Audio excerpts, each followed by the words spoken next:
Hello ladies and gentlemen, thank you so much for tuning in to today's episode in which we will be discussing 5 games that are like Vanillaware games. And I want to clarify that a little bit. What I mean when I say that is more like Oboro Muramasa the Demon Blade, than just everything Vanillaware has ever offered. And I'm not just talking about art style either, because I feel like I might give that misconception with a title like that. What I mean is, the gameplay is similar to Muramasa the Demon Blade. I don't want to boil down everything that Vanillaware has ever done to just some small little thing that is Muramasa the Demon Blade, because they've done a lot more than that. They've actually got a lot more of an interesting varietous catalog than that, but the truth is, that's the game I'm most familiar with, and I just wanted to share this set of games that I found with people who also like them, because I went out looking for those games one day, and there honestly aren't that many that are exactly what I was looking for. And these 5 games are as close as I could get, I think, with some of them being right on the mark, with others being like very adjacent. So hopefully you enjoy this list, and comment down below if you know any more. No, I'm referring to games that they did not make here. But some of these are comparable in style and execution to things like Muramasa the Demon Blade. This list is also not in a specific order, and I don't have the same amount to say about every single game, which might make for some strange pacing in the video, but it is what it is. One game in particular is very interesting, and I had a lot of thoughts on it that I wanted to share. I'm not saying these are the only 5 games that fit that style, or even that these perfectly do. When I decided to make this video, I had a few games that were inspired by Vanillaware efforts, and all I had to do was seek out a few more by looking through the eShop and picking up the vibes. And that's the thing, a lot of it is just vibes. If it feels like it to me, I threw it in. I've seen some people report a few other games, and I may look into them someday, but right now, this is what I'm working with. Thanks for tuning in, and let's get right into it. Oh, and fun fact, all of these games are available on the Switch, so if that's your bag, more power to you. Dust, an Elysian Tale. Alright, I mean, this is a pretty celebrated indie game. Now watch as I absent-mindedly delete my nearly 100% complete hard mode save as I record footage for this video. This game has a few fun twists on the formula, like a tornado ability that you can use to suck up money, but also practically can be used in conjunction with your companion's spirit ability to create a flurry of fire to help clear out broader areas of smaller enemies. The dodge can also be used in either direction depending on how you tap the right stick. Then you have a counter ability. If you strike at the same time and clash swords, you can riposte and get some heavy damage in. The combos feel really good. The game is well balanced, and it has a pretty in-depth story and was pretty much solo developed by a very talented developer. There's also plenty of side quests to go through as you explore the fairly decently large world map. From my understanding, this game has been very well received, but I still highly recommend it. I don't even care if people talk about it positively. I think that it's great. It is very much worth the price of admission for what you're getting. There's a very sizable chunk of content here as well. I mean, as far as the map goes, you end up with a wide variety of areas to explore. Oh, and this game also uses the amnesia trope, just like in Muramasa the Demon Blade. The plot is intriguing though. While I was playing, I felt engaged in the story. The pacing is pretty good. The part that sticks out in my mind is the ghost-centric area with the haunted house. I remember feeling like that was a standout moment in the game. In a fairly ambitious turn for a small-scale production indie game like this game actually has voice acting, which to me is already very ambitious, but even more impressively, the voice acting is actually really solid. So, what is this sword? I am the Blade of Ara, and you, Dust, are my fated sword-bearer. Yes, well, that's all great and everything, but I think it's about time I got this sword back to the clan. I can't let you just leave with this sword fidget. Right now, it's the only thing that knows who I am. I don't even know how I got here. Well, then you leave me no choice. I challenge you! The winner gets... I mean, the game is already considered something of an indie darling. It's already been 12 years since its initial release, and 6 years since it came out on Switch. I had a blast playing through it though. Dust, an Elysian Tale has a very nice art style, a lot of content, and pretty good voice acting on top of all that. This is a game that I recommend outright, aside from just the Vanillaware inspiration. Nobody said anything about monsters. Strange. You wield the Blade of Ara, and with it, all the skills... Hello? Is that why I summoned you? To control this power? It is unlikely, Dust, that I would awaken from my slumber for such selfish reasons. There is a village beyond these woods. Perhaps find...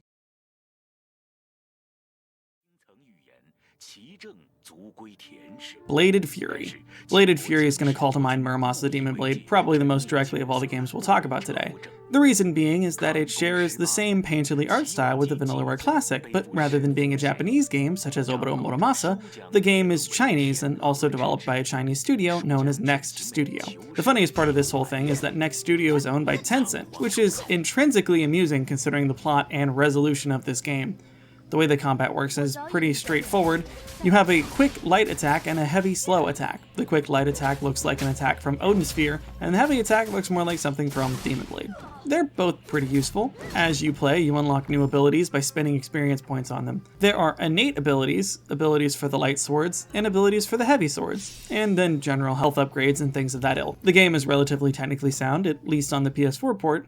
I did encounter a glitch where an animation was just missing, so it just flat out displayed the missing magenta texture to me, so that was funny. You have special abilities that you gain from defeating the big important bosses, and you can summon them to help you. You have a barrage of arrows, a heavy slash, a healing move, a move that slows down enemies, and a couple of other moves here and there. Other than that, it's a very short, about 3-hour game. It's pretty tight, pretty fun experience, and I think I can recommend it safely for people who are really into Muramasa.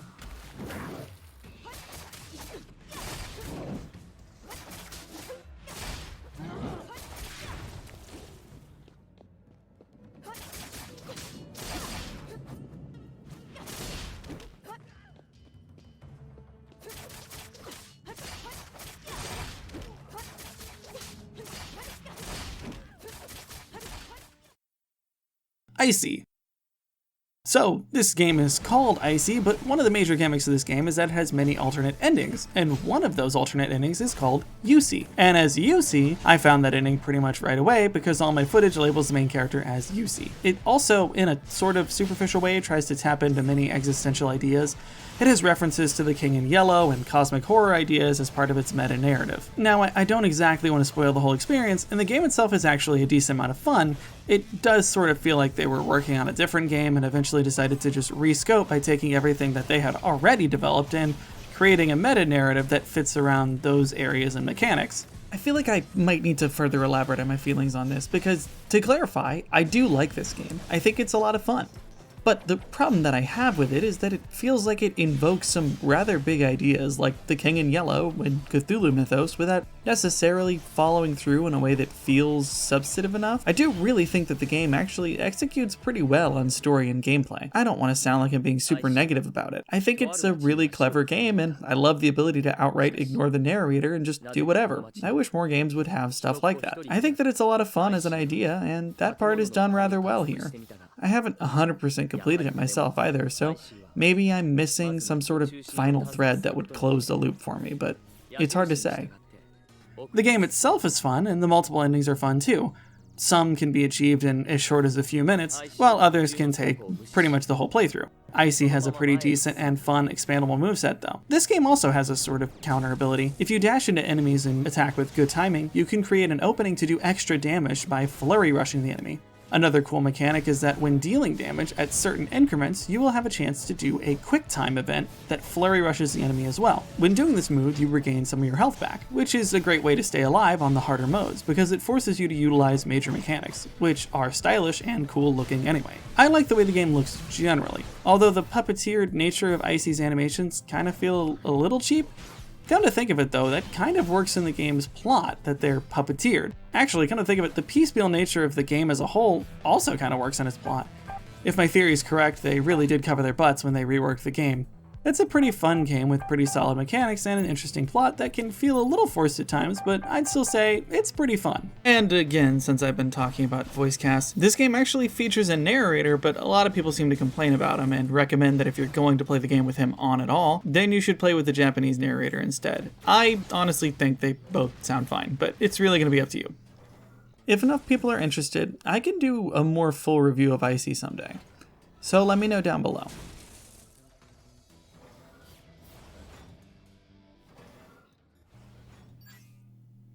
Black Witchcraft.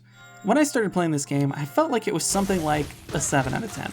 Once I played it more, I finally concluded that I did feel like it was a 7, but like a really worthwhile 7. A really, really high 7.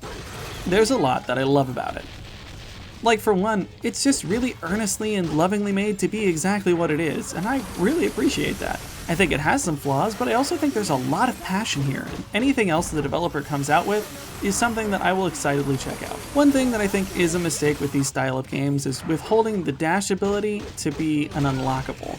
You have a dash ability, but it only moves backwards. And I spent a good while playing this game. I had to make sure to change the way I was facing to slowly dash away. The escape maneuver that you do actually have is very slow, and it really detracted from the early game for me. Eventually, you do unlock the ability to dash, and the game starts to feel a little tighter. As someone with a bachelor's degree in computer science and a minor in English, I must say that I appreciate this game. It tries to weave as many Edgar Allan Poe stories as it can fit into the narrative. You play as the witch Ligeia, and you meet Pluto from the Black Cat. The side quests often refer to other Poe characters, and as part of the main story you encounter interesting nods to other stories as well. The Raven grants you their powers as you explore the House of Usher to stop Roderick from summoning an ancient evil witch. The plot does have some twists in it, and kept me engaged to find more Poe stories sprinkled throughout the narrative, as well as seeing how they were incorporated. The original elements also work well in their own right. The art is very detailed and cool, but the animations are not always perfect. The combat can be very fun, but there is something of a catch to that. You really have to thoroughly engage with the game's systems and get a feel for everything it has to offer, if you're gonna get very much out of the combat. Probably in an attempt to add value, there are like 5 different upgrade screens, each of which have their own set of things to upgrade. It makes for a highly customizable experience, but it also feels a little excessive. Like, there's a ridiculous amount of things to set up, and depending on the kind of player you are, that could be awesome, or it could be annoying. The game also gives you complete and thorough control over how the basic combos work by letting you control if standard attacks, for example, lead naturally into the guillotine drop attack. On top of special summons for defeated monsters, you also have special transformations for your suitcase that turn it into a Gatling gun, a missile launcher, a jetpack, or depending on your inputs, you can also get a laser. The suitcase is super versatile, and you get complete control over which inputs access which case ability. You can completely control what moves appear in your attack arsenal in this way. Lasers, spears, guillotines, hammers, and probably more than I haven't actually seen yet. That's all something that you directly decide and unlock as the game goes on. Then you have your personal attributes, which you denote based on level up points to increase your stats. There's also a tree with ability points that you get from level ups that give you special abilities. And you can control different aspects of the suitcase on this menu, and that lets you control some latent combo components or how combat maneuvers can act once used. Then you have this screen, which affects certain other components, like how much experience you can earn from combat. Then you have this screen, which controls the seals on Ligeia's body, and those have different effects which can change anything else. It's very cool that there is so much to work with here, but my goodness, it is so much. If that's your bag, great. I got the hang of it, but it was a lot to keep track of. It's super exciting to come across the Seal Collection statues and see what kind of abilities they had. Navigation in this game is also a little strange, speaking of coming across things. Although, it is worked into the plot that way. Every room is endlessly looping, and the way you change rooms is through portals. You are mapped out on this dial shape, and can decide where you want to go in the dial by selecting the thread of Ariadne with the right trigger, and cycling through what it is on. By referring to the map, you can figure out which color will go in which direction, and then head that way. It's a bit weird, but once you get used to it, it's fine. Here's the thing. I said this game is a 7 out of 10. I like it a lot, but it does have some issues. The animation could feel a little bit strange and puppeted, which, again, actually, like I said before, makes sense in the plot of the story, so I don't know, maybe it's fine. It does create for an interesting and surrealist vibe to the game, so I think that might actually work as an enhancement, but that doesn't make it not look strange. The story is very interesting and cool, and delivered well, but the mechanics for combat feel a little strange. The game is responsive and feels good, but not everything acts exactly how you would innately expect it to. Then there's so much complexity around the character building that it feels like you're spending so much time in menus getting ready. Boss fights are fun, designs are good, but overall I would just say that it's a very worthwhile 7. Oh, and to anyone who cares, this game actually also features seemingly a very solid Japanese voice cast. I recommend it if it sounds fun to you.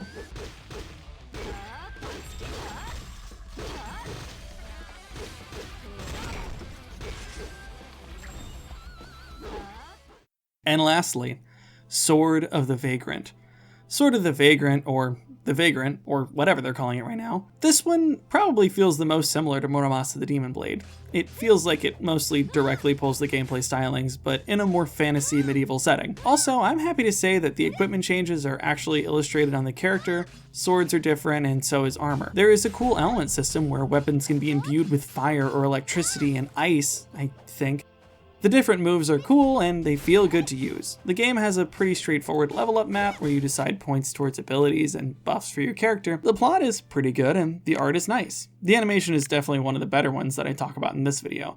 It feels a lot more hand-drawn. It's a little bit more of a medieval fantasy look rather than ancient Japanese. This game is definitely very in line with much of the game design philosophy of Muramasa overall though. So if that's your go-to, then this isn't a bad choice at all. It's a fun game that can be very challenging in hard mode.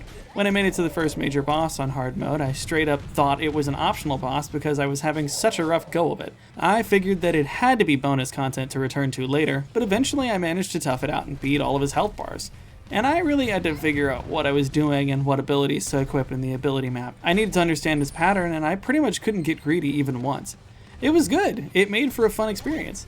I feel like it can be hard to balance difficulty in this game, what abilities you should expect the player to have in a normal playthrough at this point, and how good a given player should be at the game on their own. And that kind of thing overall can just be tough. But I struggled like that in the first boss, and I haven't had a huge chance to play much more, so maybe the balance gets dramatically lopsided as the game goes on. Or maybe it has an inverse difficulty curve or something, I don't know. Part of the reason that I don't feel like I got crazy far into the game though is just how much time I spent in cutscenes. I feel like so much of the early game is just clicking through the cutscenes and reading. The gameplay's fun, and I like the plot pretty well, but there could be much shorter dialogue scenes mixed in with more gameplay. I'm not exactly sure how to change this to make for faster pacing without, feeling vapid, so I have a hard time judging that. Either way, I liked it. It's often on sale, and I can recommend it for everyone looking to scratch that itch. It feels like a loving homage to Vanillaware games.